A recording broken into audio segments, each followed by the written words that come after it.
Join us and help us continue to support the many talented people of our community. Learn how to get your business highlighted on La Crosse Local. Go to lacrosselocal.com and click on Advertise. Join us at the La Crosse Winter Roots Festival, Saturday, February 11th at the La Crosse Center. We'll celebrate Wisconsin favorites in music, cuisine, local beer, and spirits. Grab tickets at lacrosselocal.com.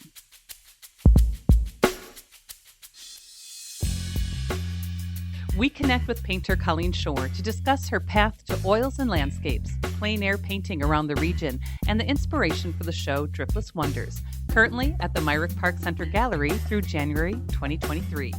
You can find more conversations, food reviews, live music, and events on our website, lacrosselocal.com.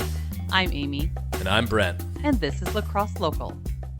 My name is Colleen Shore.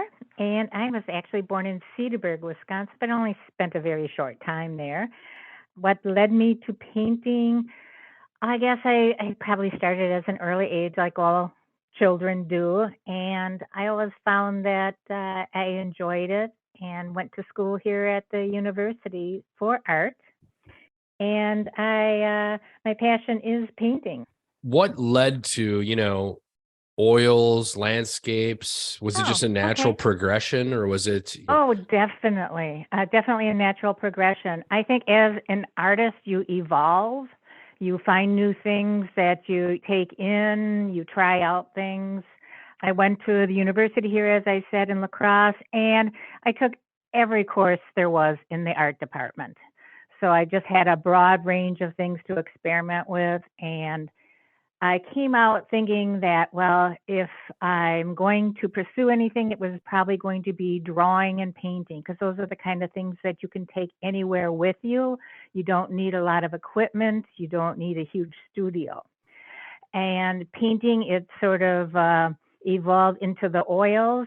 As I retired, I saw a great demonstration that was sponsored by the Between the Bluffs Plein Air Festival.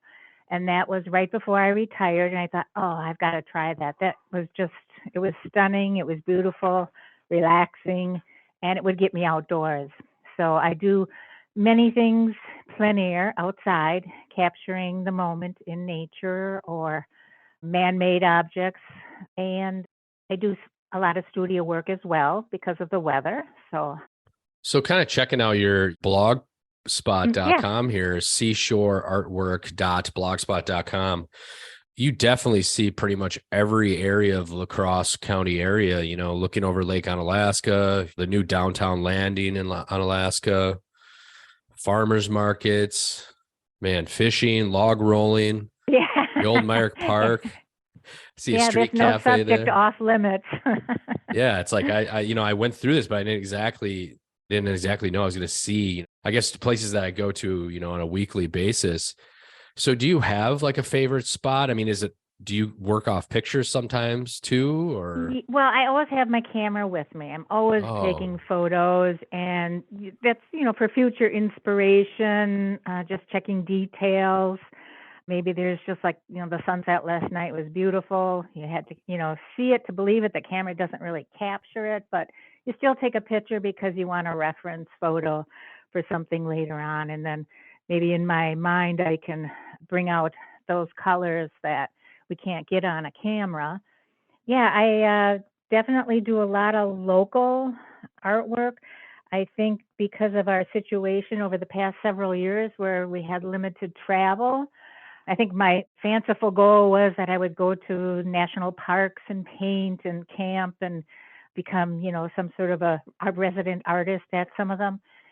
But that kind of disappeared with our COVID restrictions. So I just said, well, we live in a beautiful area. There's got to be a lot of things that are untapped. So I would go for a hike through the refuge, marshes, boat landings. And there was always so much to capture. Nothing was off limits. After a while, I was kind of missing people. So I started doing more figures in my artwork, and just have to keep experimenting and keep pushing. This may have been, looking at further down your kind of list of work, you have I think over 120 paintings on here. When did the cold wax and oil kind of fit in? I mean, not necessarily a traditional landscape, but like an abstract landscape. Oh, Is yes. that something Yeah. you've been And worked with for a while, or? that is probably something that I kind of moved into. The cold wax with oil was a workshop that was presented by the Franciscan Spirituality Center. Mm, And I thought, wow, that looks really fun. It's a lot more intuitive, it's a lot more expressive, and not necessarily coming up with a shape that people recognize. And so it's very textural and fun to do. Absolutely, I had to give it a try. It's something that I hope I'll incorporate into more paintings. And I think it helps me as an artist loosen up. I probably do a lot more backgrounds in sort of that style and just find some object to focus on and make that a little bit more realistic. But the cold wax is very, very fun. have you jumped into the hot wax component of it, like encaustic and things like that? No, yeah, you're right. There is the hot wax component, but it has, because it is melted wax, it puts off fumes, and therefore then you have ventilation problems. You have to be very careful with a lot of things in the art world. Well, even the oil paints that I use, I wear gloves because you can absorb some of the heavy metals. Oh, okay. So yeah, as Good an to know. artist, you start learning about some of those things, fumes, having ventilation. But the encaustic is beautiful too. It has more limitations as far as having to have certain equipment and the right Sure. studio. Kind of got turned on to your work via the exhibit. There's an exhibit now until January called Driftless Wonders down at the gallery at the Myrick Park Center. What was that show about? What was it like putting that together? It was something that I kind of pursued. I knew that the Myrick Park Center had a gallery in the past, and they just recently opened up. So I had inquired as to if they were going to start showing artwork again, and they finally set that up in September, and I was chosen as the first artist to welcome back the season. I had done so many local things, and I had done a number of paintings of the marsh, which is right adjacent to the Myrick Park Center. That was a perfect timing, perfect place to put my work, since it reflected some of the ideals that are, what they're doing down there and the groups that help them. During that team, people could have, bid on your work or picked up some of your work. Where can people pick up your work, ongoing? Yeah, what I did have down there to do as a kind of a giving back to those groups, I did an auction, silent auction on a couple of paintings that would benefit the Friends of the La Crosse Marsh and the WISCOR. But the paintings I have down there, they can be purchased by contacting Amber and Visitor Services, or I'll probably be rotating out some of those for some more winter scenes in the next month, and the online. But there's a lot of venues in the area where I've been showing. I have a future show coming up at El Maro again, and I do like to show over at River City Gallery. I've done that in the past, and I just want to have some fresh things for the next round of showing. So I got to get back to work and paint.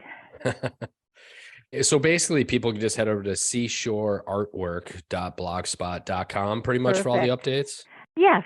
Yeah. There Awesome. I post everything. It's sort of my way of journaling my artistic development and sharing with family and friends and whoever else would like to take a look at it. But I like to kind of document and see where I've been and where I'm going. And sometimes it just helps me to get refreshed and get the movement going again for trying something new, or, going back to trying something old. La Crosse Local Podcast is a production of River Travel Media. Do you have an interview idea you'd like to share with us? Message us on Facebook at La Crosse Local. Find out more about us at lacrosselocal.com, and you can subscribe to the La Crosse Local Podcast on your favorite podcast app. If you like us, rate us 5 stars. We appreciate it.